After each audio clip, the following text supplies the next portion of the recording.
Bonjour, voici les titres sommaires du journal Anti-Guyane de ce vendredi 7 mai 2010.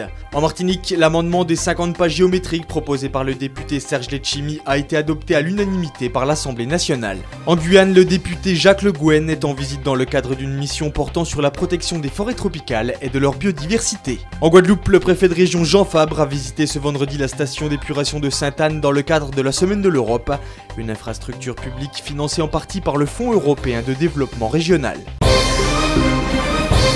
Le député Serge Letchimy est à l'origine d'un amendement voté lors de l'examen en seconde lecture de la loi portant engagement national pour l'environnement à l'Assemblée nationale.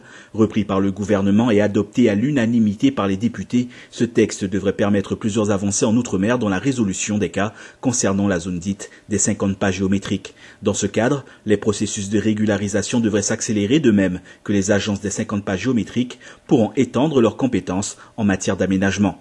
Par ailleurs, sur la zone, les opérations de résorption de l'habitat insalubre pourront être engagées, y compris par les agences, contrairement à la procédure habituelle. Serge Letchimy a insisté auprès du gouvernement pour que les décrets d'application ou les mesures législatives nécessaires spécifiques soient arrêtés rapidement pour instaurer les servitudes d'accès et de passage le long du littoral. La Guyane fait partie de la tournée mondiale d'une mission dont le but premier est la protection des forêts tropicales. Une analyse de la situation de la déforestation des forêts tropicales et notamment en Guyane. L'ONF est un des garants en matière de protection de la forêt guyanaise. La mission passera par l'Amérique du Sud, l'Afrique et l'Asie. Il s'agit de protéger au mieux les forêts du monde et d'apporter des solutions durables aux pays concernés par la déforestation massive. Jacques Le Guen fait partie de cette mission. Ce qui est important, c'est de trouver plutôt les gens qui sont capables de s'investir dans la filière des bois de qualité. Parce que c'est un sujet qui est un sujet commercial, un sujet économique, et il faut que nos amis guyanais prennent le taureau par les cornes. Il y a des petites entreprises, je sais qu'elles ne sont pas suffisamment puissantes encore, mais il y a des systèmes qui permettent d'imaginer le futur aussi. Dans le cadre de la Semaine de l'Europe, le préfet de région Jean Fabre a procédé ce vendredi à la visite de la station d'épuration de la commune de Sainte-Anne, un site où les travaux de reconstruction et d'extension de l'infrastructure publique ont été réalisés grâce à la mobilisation de fonds européens et notamment du FEDER. Jean-Pierre Bastaro, directeur adjoint opérationnel de la Générale des Eaux, revient sur l'intérêt d'un tel financement. C'est une politique qui a été prise de longue date maintenant, que l'Europe subventionne les travaux d'infrastructure, et cette importante station d'épuration en a profité. La commune de Sainte-Anne avait un énorme besoin de capacité de traitement de ses eaux usées, et donc avec cette station on répond, je dirais, enfin à la demande. C'est une station qui traite les eaux usées qui peut traiter les eaux usées de 12 500 habitants, alors que la station précédente était limitée à 4 000 habitants.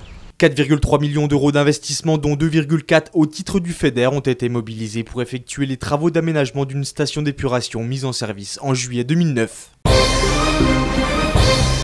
Ils seront finalement 32 candidats répartis sur l'ensemble des 5 cantons de l'île les 30 mai et 6 juin prochains lors des élections cantonales partielles.